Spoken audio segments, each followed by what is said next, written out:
சீதா அத்த விமானம் நியூயார்க் விமான நிலையத்திலிருந்து கிளம்பிய வீடானியே என்னோடு ஒரு பரபரப்பு தொற்றிக் கொண்டது. விமான பணிப்பெண் அருகில் வந்து, மேடம், சீட் பெல்ட் போட்டுக்கிறீங்களா, நான் ஹெல்ப் பண்ணவா என ஆங்கிலத்தை கேட்கும் வரை சீட் பெல்ட் போடவில்லை என்பது நினைவுக்கு வரவில்லை. இந்தியா தனியாக வருவது புதிதில்லை. நானும் அவரும் அவசியத்திற்கு தனியாக வந்து செல்வோம். திட்டமிட்ட பயணம் என்றால் மட்டுமே குழந்தைகளை அழைத்து வருவோம். அப்போதெல்லாம் மனம் அலைப்பாய்ந்ததில்லை. இப்போது என் பெரிய அத்தையை பார்க்க போகும் சந்தோஷம் என்னுள் ஆர்ப்பரித்து கொண்டிருந்தது. நினைவுகள் பின்னோக்கி ஓடியது. அப்போது நாங்கள் தஞ்சாவூரில் குடியிருந்தோம். அப்பா, அம்மா, அண்ணா, நான், பாட்டி, சீதா அத்தை, அத்தை பசங்க, பாலா, ராதா, வீட்டோடு இருந்து வேலை பார்த்த மீனு என 10 உருப்படிகள். வீடு ஜே ஜேவென இருக்கும். அம்மா பெரிய பானையில் தான் சாதம் வடிப்பாள். சீதா அத்தைக்கு என் மேல் தனி பிரியம். அத்தையின் செல்லம் நான் தான். அப்பாவின் ஒரே தங்கை. உள்ளூர் மாப்பிள்ளையாக பார்த்தால் தங்கையை பிரிய வேண்டாம் என உள்ளூர் பையனுக்கு கட்டி கொடுத்தார். ஆனால் எல்லாம் ரொம்ப நாள் நிலைக்காமல் போனது. 2 பிள்ளைகள் பிறந்த கொஞ்ச நாளிலே ஒரு சாலை விபத்தில் மாமா போய் சேர்ந்தார். காரியம் முடிந்த கையோடு தங்கையையும் பிள்ளைகளையும் தன் வீட்டுக்கு கூட்டி வந்து விட்டார் அப்பா. என் நினைவு தெரிந்த நாளிலிருந்து சீதா அத்தை எங்களுடன் தான் இருக்கிறாள். அத்தையை போல ஒரு மனுஷியை பார்க்க முடியாது. எவ்வளோ சோகம் உள்ளுக்குள் இருந்தாலும் துளி கூட காமிக்க மாட்டாள். காலை எழுந்ததும் எங்கள் எல்லோரையும் காலை கடன்களை ஒழுங்காக செய்ய வைப்பாள். குளித்து முடித்ததும் விபூதி பூசி தேவார திருவாசக பாடல்களை பாட சொல்லி கொடுப்பாள். மற்ற எல்லா பிள்ளைகளும் பள்ளி கிளம்பி விட நான் மட்டும் முரண்டு பண்ணுவேனாம். அத்தை என்னை மட்டும் அடியில் இருத்தி கதை சொல்லி சாப்பாடு ஊட்டி பிறகுதானே பள்ளியில் கொண்டு விடுவாள். இரவு நேரத்தில் கற்சட்டியில் சோறு பிசைந்து கவலமாக கையில் உருட்டி போடுவாள். நாயன்மார்கள் ஆழ்வார்கள் என தினமும் ஒருவர் கதையை சுவாரஸ்யமாக சொல்வாள். வேலை பார்க்கும் மீனுவை கூட வீட்டு குழந்தையாக தான் பார்ப்பாள். ஏட்டி மீனு, கிட்டவா, வந்து 2 கவலை வாங்கிக்கோ என்பாள். என் பாட்டிக்கு இது பிடிக்காது. முணுமுணு என்பாள். மீனுவுக்கு லேசாக உடம்பு சரியில்லை என்றால் உடனே டாக்டரிடம் அழைத்து போவாள். தொடப்பக்கட்டைக்கு பட்டு குஞ்சா என்பாள் பாட்டி. அம்மா, அப்படி பேசாத, அவ சின்ன பொண்ணு, நம்ம புள்ள வேற, அவ வேற இல்லை. குத்திப்பாரு, உன்னோட உடம்புலையும் சிவப்பு ரத்தம் தானே ஓடுது, அவ உடம்புலையும் சிவப்பு ரத்தம் தான் ஓடுது என்பாள். நான் வளர வளர அத்தையின் நல்ல பண்புகள் என்னுள் பதிய ஆரம்பித்தது.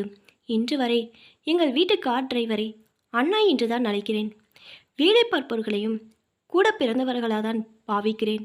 அவர்கள் வீட்டு விசேஷங்களுக்கு தவறாமல் போவேன். இதெல்லாம் அத்தை வளர்ப்பில் வந்த பண்பு என்று எண்ணிக்கொள்வேன். ஒரு செடி வாடியிருந்தால் கூட பொறுக்காது. உடனே ஒரு வாளி தண்ணீரை தூக்கி கொண்டு ஓடுவாள். பாசம், கருணை, நேர்மை என நற்பண்புகளின் மொத்த உருவம் என் அத்தை. அப்படிப்பட்ட பாச தேவதையை தான் பார்க்க போகிறேன். அத்தை பசங்க கல்யாணத்துக்கு வந்தபோது வேலையை நல்லா பேச முடியவில்லை. போன தடவை நான் தஞ்சாவூர் வந்தப்ப பாலா அத்தன் சிங்கப்பூரில் டாக்டராக இருக்கிறான் என்றும் அத்தை மக கூட இருப்பதாக அப்பா சொன்னார். பாலா அத்தான் சென்னையில் மருத்துவமனை கட்ட அத்தை தஞ்சாவூரை மறந்து சென்னையிலே செட்டிலானாள். 10 நாட்களாவது அவள் கூட இருக்க வேண்டும் என்று ஆசைப்பட்டுதான் சென்னை ஃப்ளைட் டிக்கெட் போட்டிருந்தேன்.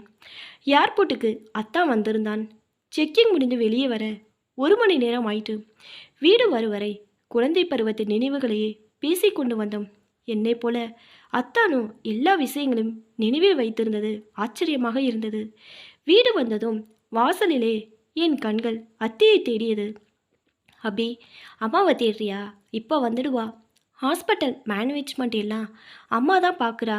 எல்லாம் உன் செல்ல அத்தையை நீனே கேட்டுக்கோ. நான் இப்போ கிளம்புறேன். பேஷண்ட் வெயிட் பண்ணிகிட்டு இருப்பாங்க.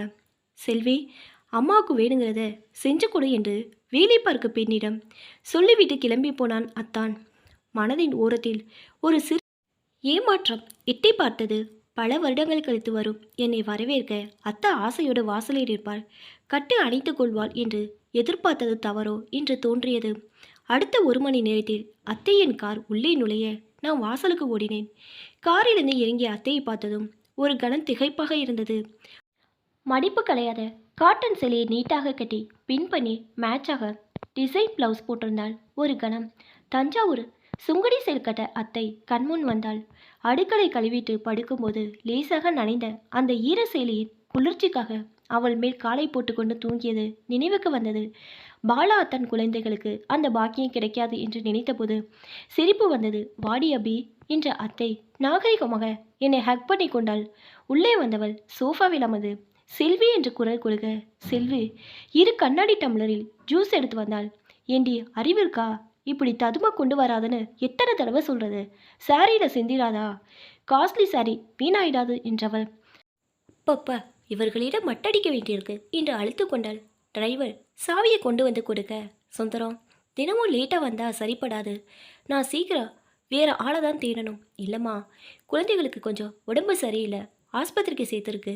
காரணம் எல்லாம் எனக்கு வேண்டாம், டிசிப்ளின் தான் முக்கியம் என்றாள் கடுமையாக.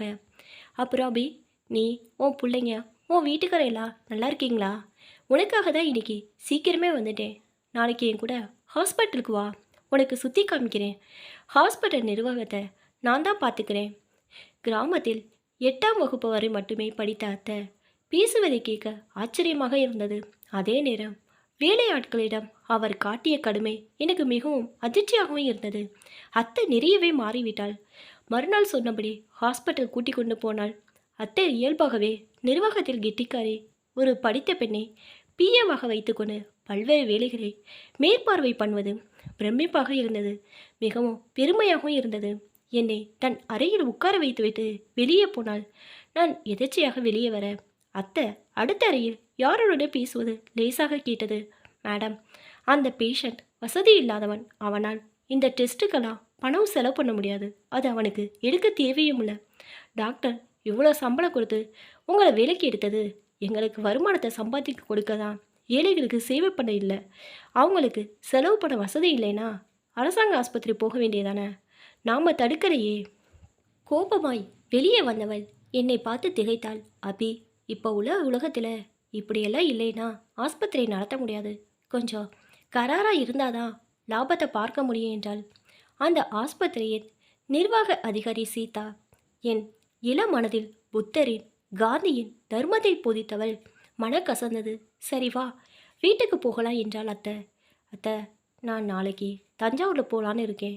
அப்பா அம்மாவை பார்க்கணும் போல இருக்கு என்றேன்.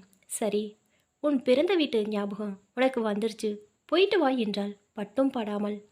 மனதில் இனம் புரியாத சோகமும் ஏமாற்றமும் பிடித்தாட்ட மறுநாள் தஞ்சாவூர் கிளம்பினேன்.